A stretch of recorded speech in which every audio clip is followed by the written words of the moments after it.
Hey everybody, welcome back to another episode of Tanner's Favorite Things. I'm Tanner Knight, and today we're going to be doing a little instrument hunting. Nothing in particular, but I wanted to kind of introduce you to my local classifieds.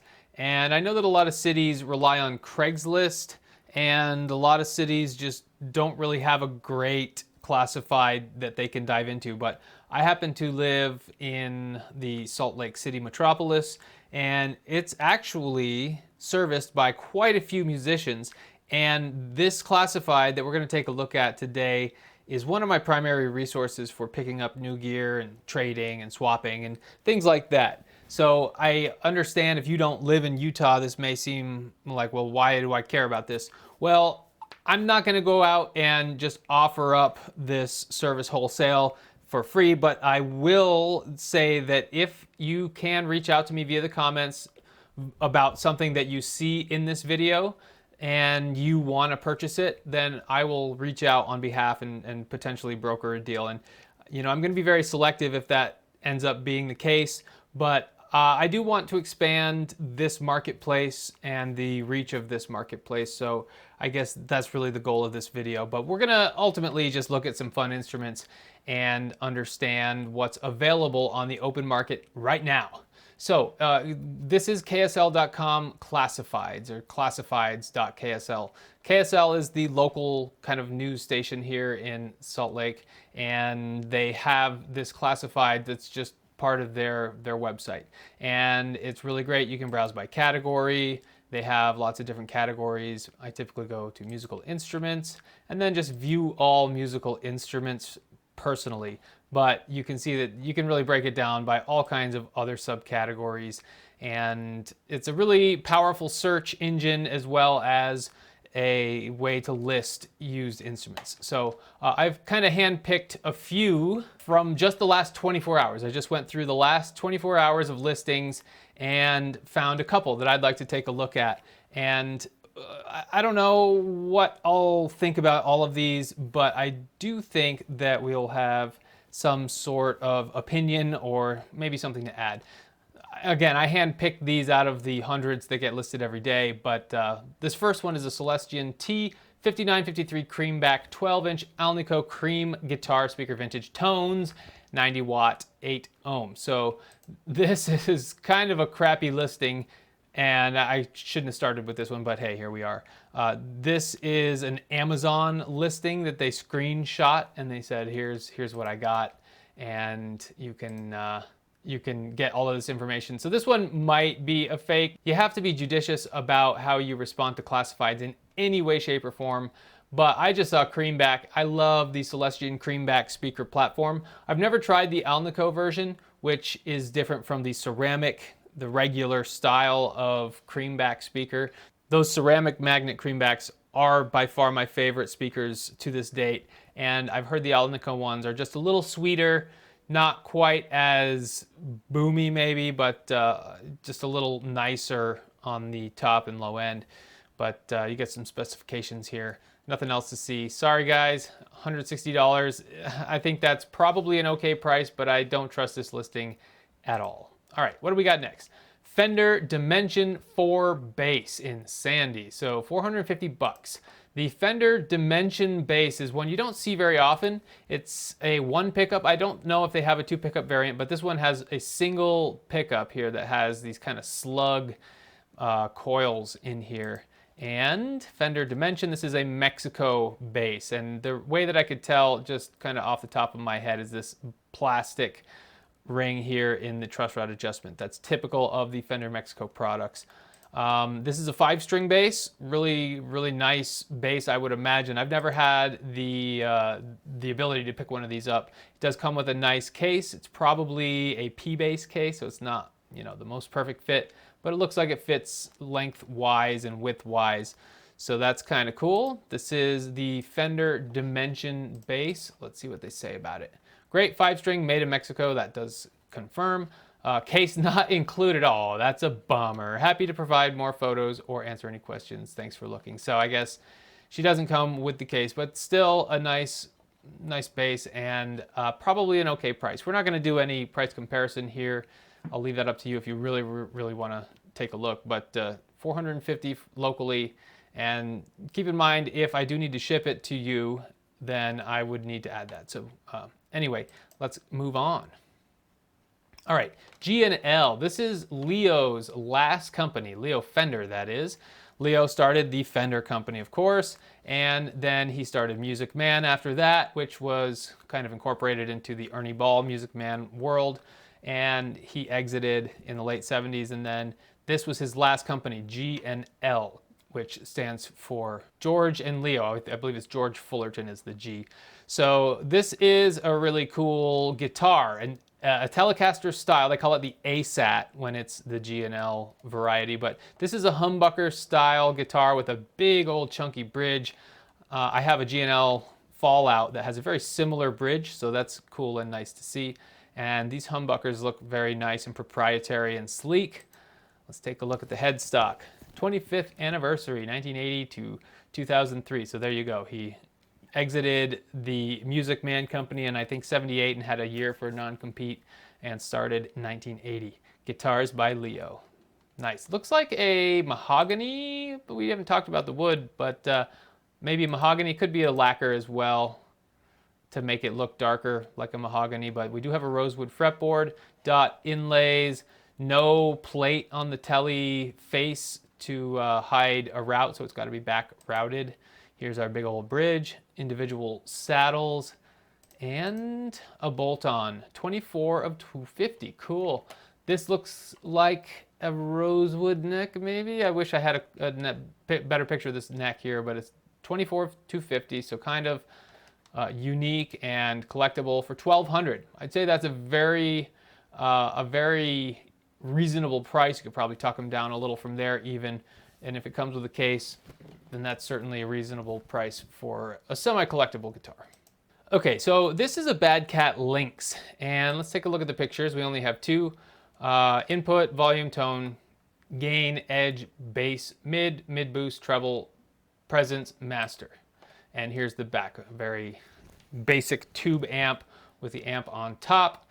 This is the Lynx. It's a 50-watt amp, and it gets a very, very high rating. Everybody loves the Bad Cat products, except I do have to relay one story that kind of took a while to get resolved, but one of my friends had a brand new Bad Cat, the 20-watt amp. I can't remember exactly which model it is, but he got the 20-watt amp, and it just didn't work out of the box. It got sound, but once you cranked the volume past like 30 or 40%, it would cut out and do a very digital kind of not pleasant sound. So we did a bunch of troubleshooting and couldn't really find the issue, and it looked like Bad Cat was about to write him off and say, sorry, go pound sand. But at the last minute, Bad Cat came back and responded and basically said they kind of mistakenly identified it as a European ticket when it was a US ticket. So there was a bit of issue getting it to the right queue. But after kind of seeing some of the reviews that my friend left on YouTube videos about the amp, they perked up and said, you know what, we're gonna jump on it and look forward to dealing with our US contingent, basically. So hopefully Bad Cat's gonna make this right. Looks like they've taken the few first steps to do it, but it was a brand new amp, and right out of the box it just had that issue. All the tubes were set properly. All of the transformers looked like they were rock solid.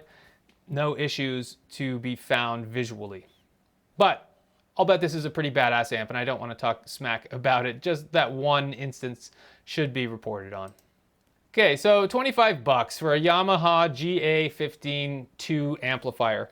I'm not going to tell you that this is the best amp in the world. It's quite possibly one of the most mid amps in the world, but it's a Yamaha product, and anything with that name on it you can pretty much trust to be a good product. Whether it's a small amp, a dirt bike, a tuning fork, kitchen equipment, you name it. Yamaha is no joke when it comes to quality control. This is a great little amp for your bedroom or studio. It's in fantastic shape. All the knobs and buttons work, no dents or dings. You get some nice cleans or dirty distortion based on your preference. Has EQ. You'll find these listed on the internet between 50 and 150 bucks. This is a great price. It's true. 25 bucks for this little amp all day long. This is good value. So I'm not going to say this will be available for that long. Again, it's only been posted for 2 hours, but you can find deals like this and kind of just check out new gear for a low cost, low investment. All right, so now our investment tends to creep up here. 2018, I think this is one of the first of many guitars listed by this person here. Luckily, it's fairly anonymous, just James, but we do have a Gibson Les Paul Standard HP guitar for $2,500. It's a Gibson high performance Les Paul, has modern cutting edge innovations, blah, blah, blah. We don't need to be sold on the guitar. Let's take a look at it. This is some pretty nice flame and pinstripe with a wave in it, so kind of a cross pattern. Nice, and it's book matched pretty nicely. That's very common of the Les Paul HP series. The year 2018 is also semi-significant in that it's the last year that Henry Juszkiewicz and company are in control of the Gibson company. They kind of relinquish control to a new era of Gibson that's actually the current era right now, and a lot of these models kind of disappeared. HP on the headstock, that doesn't look gaudy at all. I think it's a regular standard otherwise, like a rosewood board, a dark rosewood, but a rosewood with trapezoid inlays, a bound neck and body, single ply binding. And what do we have here? What's the deal with these bolts back here? I guess I'm not too familiar with the HP, but it does have the access cutaway here, which is fully sculpted, unlike the Les Paul Modern, which still has a little shelf. And that's it. So that's our 2018 Les Paul Standard HP guitar. So nice guitar, good price. I would say these typically go for around $3,000, so you're getting a nice little deal there. Okay, this is cool. Gene Simmons bass. Court. I guarantee it. Gene Simmons is not playing a Court bass. Look at this thing. It's hideous. It does come with a case. 650 bucks. Amazing looking and comes with custom case. Chinese made and more art than instrument. Well, gee whiz, I would say so. It probably sounds like shit. All right, that's enough Kiss junk. Let's take a look at this Gibson SG bass for $1,650. So let's take a look at the pictures first. The Gibson SG bass is kind of an underrated instrument. I'm not sure if this is exclusive to the SG bass, but it gets this fancy bridge. We have kind of a mini mud bucker, or I'm not exactly sure what they're called, but I'm pretty sure this is a mud bucker, full on kind of humbucking bass pickup, big chunky boy. But it's a satin looking mahogany body, rosewood, no binding, nothing too fancy, silk screen, SG. So this is probably a mid to lower tier SG bass, but you don't see these every day. They're not all that common, but it looks pretty cool in the bigger scale size and with the 4 strings. So if you've ever wanted to see an SG bass but haven't had the opportunity, here you go. And let's take a look at the listing. The Gibson SG is in excellent condition. It's a solid mahogany body and set neck, and the bass delivers rich, deep tones with exceptional sustain. It has vintage style humbucking pickups. So 2 different styles, but yeah, they're probably both humbuckers. So there you go, a cool little Gibson SG bass. Kind of in the same realm, well, not quite. We got all kinds of things diverging here. This is not a Gibson, this is a Cozart or Cozart. Not sure how to pronounce that one, but you see it every now and again. It's kind of a lower end import instrument manufacturer, probably out of China. But this is based on the Gibson double neck, the EDS guitar, which has a 12 string and a 6 string guitar with 2 humbuckers and the ability to switch them both open or have one or the other open at the same time. And by open, I just mean on. And you have a jack, a single jack plate, and you switch based on these sets of switches here. This is a knockoff. You can tell it's a little too rounded, and I don't know, it's not terrible from an aesthetic standpoint. These are usually some sort of heritage cherry or red. And the back looks okay. We don't have our open book headstock, which is obviously a giveaway, but they can't use that for, you know, copyright reasons. This is what it looks like in the case. Pretty sweet. And here you go. It actually has its own branded case. So that's an interesting find. They're asking $825. The Cozart double neck guitar is in near new condition. It still has the film on the pickguard. It is a nice beginner near new double neck guitar with case. I wouldn't say this is a beginner instrument just because not too many beginners are in need of one guitar that has two necks. So I don't know. There you go. $825. Okay, Fender Telecaster, made in Mexico. MIM means made in Mexico. MIJ means made in Japan. And MIK is made in Korea. I don't know if you'll ever see MII for made in Indonesia, but I guess that exists too.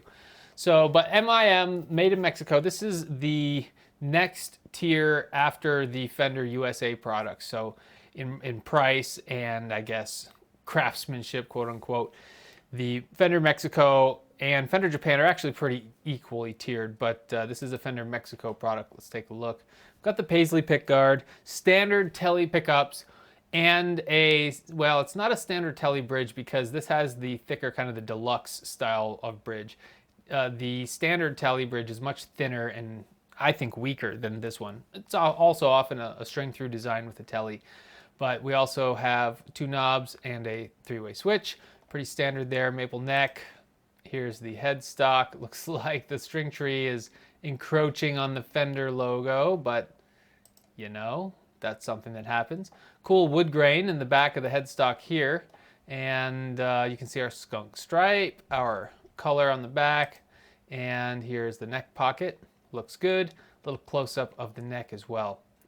Here's the other side of the neck pocket. These cracks are very common in Stratocaster or bolt-on neck guitars kind of at large.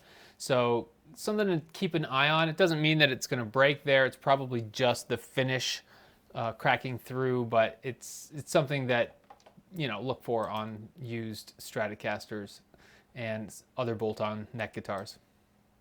Okay, so here's a better look at our headstock. MZ016 blah blah blah, made in Mexico, Telecaster, Fender. And here's, see, I don't like how this string tree is obscuring part of the F. That's poor workmanship in my humble opinion, but I guess that's something you got to contend with. This is just a shadow here, but it does look like there might be some rub through the finish there. Hard to tell. Hard to tell what this is, but see here, this is actually a string through Telecaster. That style of bridge is usually the string through, the thicker style. So this is a made in Mexico guitar, and let's see what it says. Classic Fender craftsmanship at an affordable price. This Tele is a well-made guitar suitable for many different styles. Fair condition, comes with soft case. There's a crack near the neck and a dent in the body. So I guess that's what he was trying to show. Priced to sell, $375. I would say so. These guitars typically sell for $600 nowadays. And if you have a little soft shell case, I think that adds a little value as well. So not a bad price on that. We'll see how long it lasts. Okay, so Epiphone Les Paul Custom Pro 2012 through 19 ebony guitar. Epiphone, remember how we talked about Gibson going through management change in 2018? Well, Epiphone is a Gibson brand, and the same happened with Epiphone. They had kind of a sea change as far as who was in charge and the things that were happening and the guitars they were releasing. And this looks like it's at the end of that run. We'll see if we can catch a serial number on here. It doesn't look like we'll have a close-up, but this, you can tell it's an older style Epiphone because it does have the little cutout on either side. It's not quite the open book style, and in fact, it's not quite the Epiphone original style, which has a taller set of humps here. It's its own thing, and it existed up until that period. And just around 2019, they switched back to the Epiphone, and they actually use the Gibson open book headstock nowadays in some models. So that's something that changed in Epiphone after that management change. But this has gold, gold, gold, gold, gold, gold, gold, gold, gold, gold. It's hideous. The tuners are gold. Oh, we can't see the serial number to see exactly what year it is, but I guess the binding's not gold. It's just a regular cream, but it looks gold when put against everything else. Pretty interesting. That's too much gold in my opinion, but that's for someone, I guess. There's our headstock Les Paul Custom Pro. I would say the split diamond or whatever this logo is called is pretty nice for an Epiphone. Looks good. It's obviously not mother of pearl, but it looks nice. And this Epiphone kind of does look like mother of pearl, but again, I doubt. It's probably the same material as this. Here it is in the case. Heavy metal. Nice. And damn, there you go. So I guess that's what you do to an Epiphone case. So what was our price on this? Wow, $475. That's pretty good on these. These are usually pushing $600 nowadays, especially with the case. The used Epiphone Les Paul Custom Pro, accompanied by a cool custom hard case with stickers, delivers a warm, resonant sound with excellent sustain. The Pro Bucker pickups offer a versatile range of tones, making it suitable for various musical genres. Additionally, this guitar features coil splitting capabilities and phase switching. So that's kind of cool. It's a fancy electronics guitar with push-pull pots and coil splitting, etc., etc. So cool. That's a pretty good deal on one of those. Again, these older Epiphones, the pre-2019 Epiphones, don't fetch as nearly high a price as the newer ones because the craftsmanship has just really been upped, and they've added a few $1,400 Epiphones, which is sort of unheard of. But that's one of the older ones. Kind of a cool guitar. Okay, let's go to amplifier land. This is the Orange Crush 35B for 75 bucks. So I clicked on this because it's an orange item, an orange amplifier, and it looks like this and like this. This is a solid state Crush 35B. The B stands for bass amplifier. This is basically a 35 watt single 12 inch, I would say. It could be a 15 inch. I'm not entirely sure. Maybe the ad will tell us. But this is a pretty nice bass amp. That's a nice little amp for 75 bucks. It's a 35 watt orange bass amp that is perfect for practice or even small jams. The Orange Crush line is Orange's more affordable line of amplifiers, but they don't skimp on tone. There you go. 12 inch speaker, line out, speaker out, and a headphone jack. It's well loved. It has scratches, but it still sings. 75 bucks is a good deal on that Orange Crush 35B. So this is one that I had no idea what to make of it. Samson 4-channel amplifier, 140 watts. I'm guessing this is an all-in-one PA with a public address system built into a combo amplifier. Hard to see, this picture is really blurry, but we have 2 XLRs, we have 3/4 inches, and who knows beyond that. Okay, here this one's a little clearer. 4-channel, 140 watt. Channel 1, channel 2, channel 3, channel 4. So it's a 4-channel amp. It looks like this XLR and this 1/4 inch are the same. Same with this one, and then these two are lines for instruments maybe. On the back, it looks like this. And a single 15 inch, that definitely looks like a 15 inch speaker to me. But 150 bucks, I don't know, might be cool for somebody. Yeah, single 15 inch speaker and a horn, has 2 XLR and 4/4 inch jacks. Plays great and is loud. Interesting little amp that I've never seen. PV SP5 TI speakers / Fender power amp system, etc. I don't know what that's trying to say. Let's see, we got 23 photos. Starts with the Scorpion loaded SP5 blah blah blah. I don't know if it's the same Scorpion that you find in guitar cabinets, but this thing has the dead giveaway for a Scorpion speaker. These handles also used on guitar cabs as well. Same with these jacks and plates. They're all pretty universal. This one is a sound reinforcement system, max power, 500 watts. Wow. Yeah, pretty standard input. And it looks like there's a sun powered mixer. So I guess that's how these get their power, and you get a bunch of channels through that. So this just looks like a whole system. You don't need to look too closely at the rest of this. But a public address system for folks. Oh, we could get some SM58s. It's a weird looking SM58. I wonder if that switch is natural or not. So there you go. How much was that? $425 for a whole PA system. So a lot of information here. Pretty nice. I've always thought that buying a PA system new is kind of foolish, at least in a city the size of Salt Lake or larger, because there are so many just being moved at all times for various reasons. So take a look at that. Here we go, higher end guitar territory. Stevie Ray Vaughan Stratocaster with Pau Ferro fretboard, 92 3-color sunburst. So that's interesting. I didn't know that Fender was using Pau Ferro in 1992. Is this a reissue? Well, it says Fender 92 Fender Stratocaster Signature Series, Stevie Ray Vaughan. First year made in the Fender Custom Shop. Purchased from original owner. Had studio use, never went on the road. Higher models are going for $5K. So this is a steel, no Fender site or documentations. Of course. Confirmed the year, so the original owner took complete set of high gloss pictures showing the year on the neck joints from Fender. All are like that for this series. Yes, it sounds like Stevie. Well taken care of. 2 dings in the picture. Full disclosure, please review the pictures before purchasing. It's better than good, blah, blah, blah. Original Fender guitar strap. So let's take a look. So this is like the Stevie Ray Vaughan Strat before it was relicked to high holy hell. It must have been this style of burst.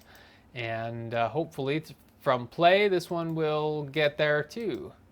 But rosewood fretboard, big old, well, I guess it's not the big old 70s headstock. I thought that's what they would go for, but it's actually a 90s headstock, which is kind of small.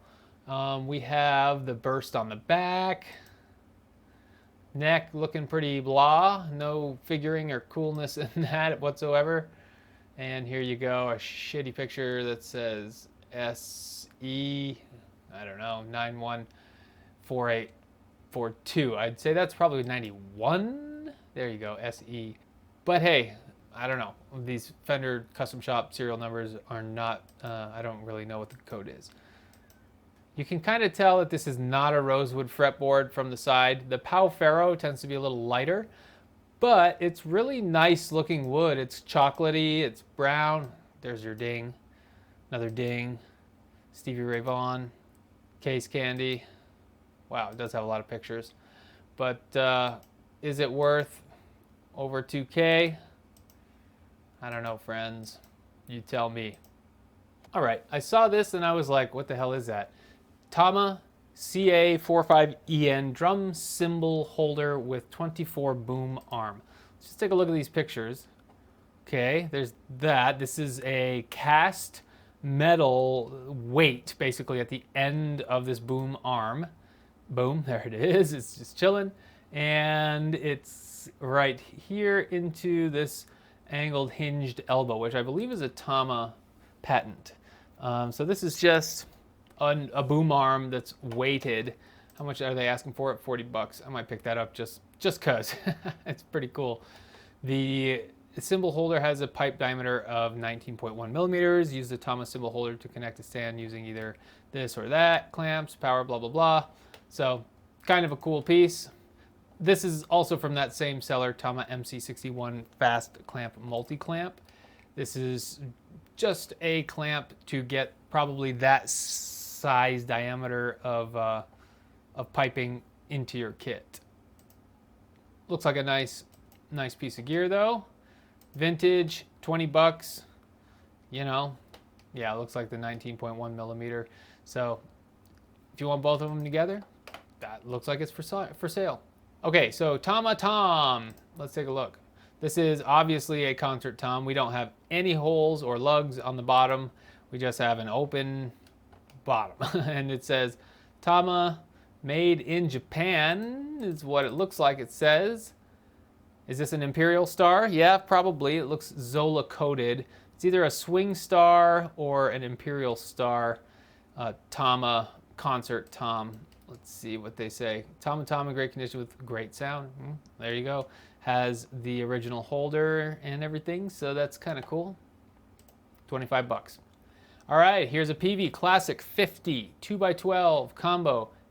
I would say PV Classic 50 4x10 combo. I don't think this is a 4x12. I don't think they make a 4x12 PV Classic, but let's see. PV Classic 50 in good shape. I received it in a trade, and I've got enough amplifiers, could possibly in the trades.